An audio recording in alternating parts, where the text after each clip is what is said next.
Bonjour à tous, j'espère que vous allez bien. Je vous retrouve aujourd'hui pour une leçon de comptabilité. Nous allons voir ensemble comment fonctionne la comptabilité. Cette vidéo sera en deux parties. Vous êtes prêts? C'est parti!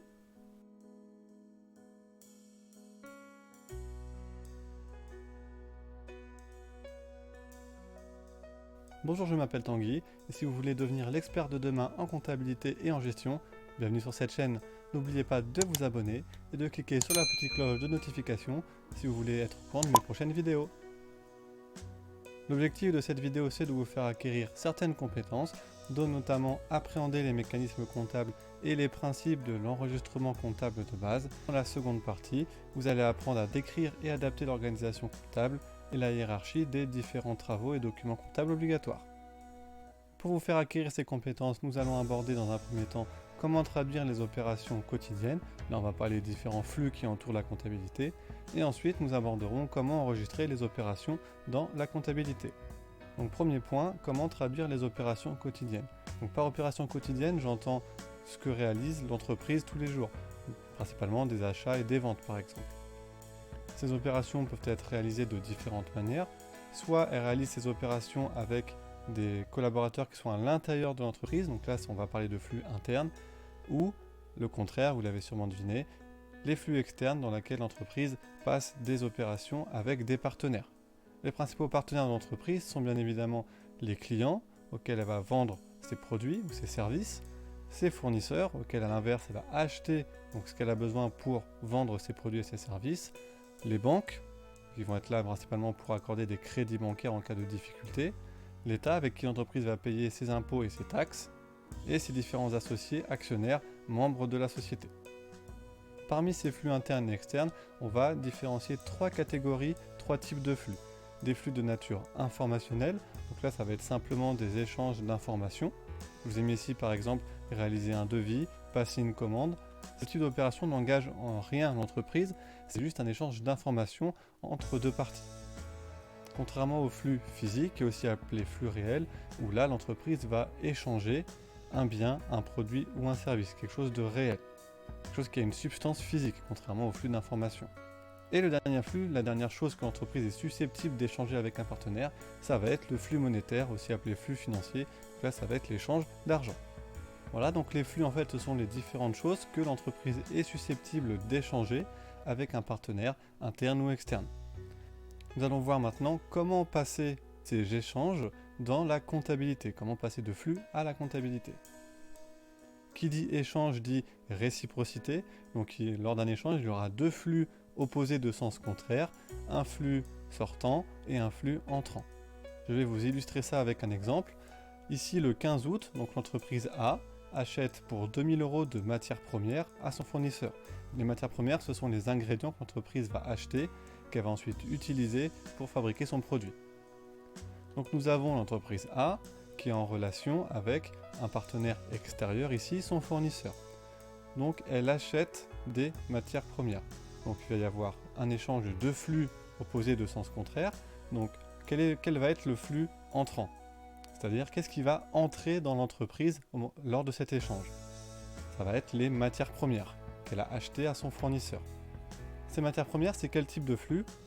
C'est un flux informationnel, physique ou monétaire? C'est un flux physique, on a dit tout à l'heure, échange de biens réels. Et ce flux représente une valeur qui va être ici une valeur de 2000 €. En contrepartie de cet achat de matières premières, quel va être le flux sortant? C'est-à-dire qu'est-ce qui va sortir de l'entreprise en échange de l'achat de ces matières premières? Et bien ça va être l'argent. L'argent c'est un flux financier. Et pour quelle valeur ce flux va sortir de l'entreprise? Également pour 2000 €. Point important, si vous avez remarqué, les deux valeurs des deux flux, entrant et sortant, sont identiques. Ils ont la même valeur. C'est normal, je reviendrai dessus un peu plus en détail un peu plus tard dans la vidéo. Petit point de précision également, on enregistre en comptabilité uniquement les flux réels et les flux financiers. On l'a vu tout à l'heure, les flux d'informations sont simplement des informations qui circulent, ils n'impactent aucunement l'aspect financier de l'entreprise. Passons au deuxième point de la vidéo, et bien en fait c'est ces flux-là qu'on va enregistrer en comptabilité. Et comment est-ce que l'on procède? Alors déjà il y a un principe à respecter, c'est le principe de la partie double. On l'a vu tout à l'heure, un échange égale deux flux de sens contraire de même valeur, Donc dans l'exemple précédent, j'avais un flux entrant pour un flux sortant, mais il peut y avoir tout à fait plusieurs flux entrants pour un flux sortant et inversement. Par exemple, si l'entreprise achète plusieurs types de matières premières, en comptabilité, on va différencier les différentes matières premières et la valeur totale des deux flux sera toujours identique. Et justement, cette égalité dont je vous parlais tout à l'heure, c'est ce fameux principe de la partie double. La valeur totale des flux entrants et sortants d'une même opération doit toujours être identique. Ce qui est logique en fait. Si vous vendez quelque chose, vous y mettez un prix, et pour échanger ce que vous avez à vendre, vous allez attendre de recevoir la somme identique au prix que vous avez fixé. La valeur du produit que vous avez vendu va correspondre à la valeur de l'argent que vous allez recevoir. C'est le principe de la partie double. Et pour une entreprise qui réalise des dizaines, des centaines, voire des milliers d'opérations par jour, ce principe est très important car il va permettre donc de garantir l'égalité des opérations. Donc le montant d'argent dépensé ou reçu va être identique à la contrepartie. Ça va donc permettre de suivre les dépenses et les recettes de l'entreprise et évidemment ça va permettre de contrôler surtout la comptabilité de l'entreprise puisque chaque opération doit correspondre à un flux de sens contraire identique, de valeurs similaires. Maintenant, pour pouvoir enregistrer ça concrètement dans une comptabilité, nous allons utiliser ce qu'on appelle des comptes. Chaque compte a un numéro spécifique et un intitulé qui permet donc d'y regrouper toutes les opérations de même nature. Chaque compte est divisé en deux parties. Donc je vous ai fait un petit schéma ici. Nous avons une partie débit à gauche et une partie crédit.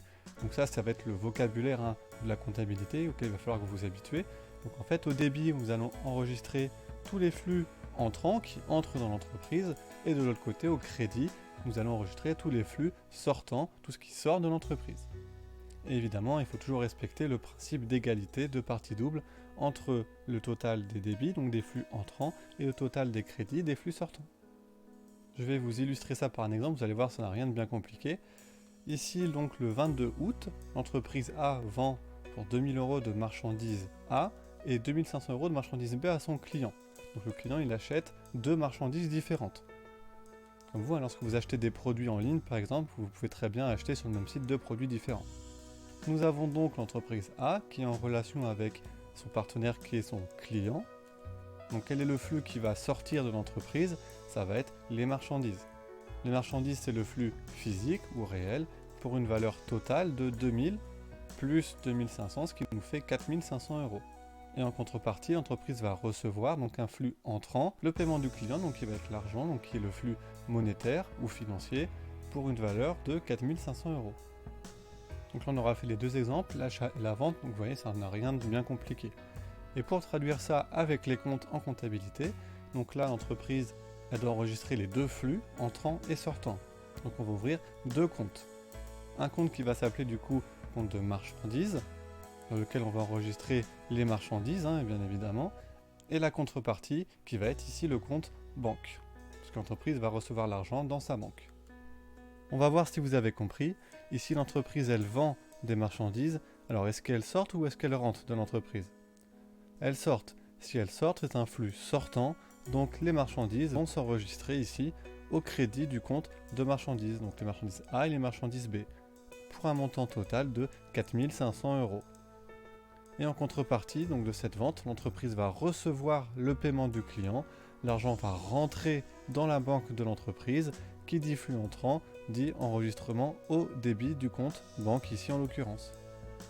Maintenant si on calcule un petit peu le solde de cette opération, nous avons au crédit du compte marchandises 4500 €. Au débit du compte banque, nous avons également 4500 €. Nous avons donc bien respecté le principe de partie double puisque notre écriture est équilibrée. Nous avons une égalité entre les flux entrants et les flux sortants. Il me reste encore un petit point à aborder, ça va être les numéros de compte. Ici on a juste dit compte de marchandises, compte de banque, mais il faut savoir que normalement vous utilisez un numéro spécifique pour chaque compte. Et vous ne pouvez pas les inventer, il y a une liste légale précise qui est indiquée par le plan comptable général, donc ce qu'on appellera le PCG. C'est un organisme qui définit les normes et les règles comptables de présentation des comptes à respecter. Il contient la liste de tous les comptes comptables qu'une entreprise doit utiliser dans sa comptabilité, répartis en 8 classes. Donc n'ayez pas peur, nous n'allons pas étudier les 8 classes d'un coup, vous allez voir que ça se fera petit à petit et vous verrez que c'est relativement tout le temps les mêmes comptes qui reviennent dans la majorité des opérations que vous allez avoir à étudier. Nous avons les comptes de classe 1, donc ce qu'on appelle les comptes de capitaux. Ça va être tous les comptes qui regroupent les ressources de financement acquises à long terme. On verra principalement les capitaux propres, les réserves, le résultat et les emprunts bancaires. La classe 2, ça va être tous les comptes d'immobilisation. Ce sont des biens durables acquis par l'entreprise. Classe 3, les comptes de stock. 4 classes, les comptes de tiers. Donc les tiers, ça va être les partenaires, clients, fournisseurs, État, salariés, etc. Classe 5, c'est les comptes de trésorerie. Donc là, c'est ce qui va être lié à l'argent, comme la banque tout à l'heure. La classe 6, ça va être les comptes de charges. Donc les charges, ça sera les dépenses.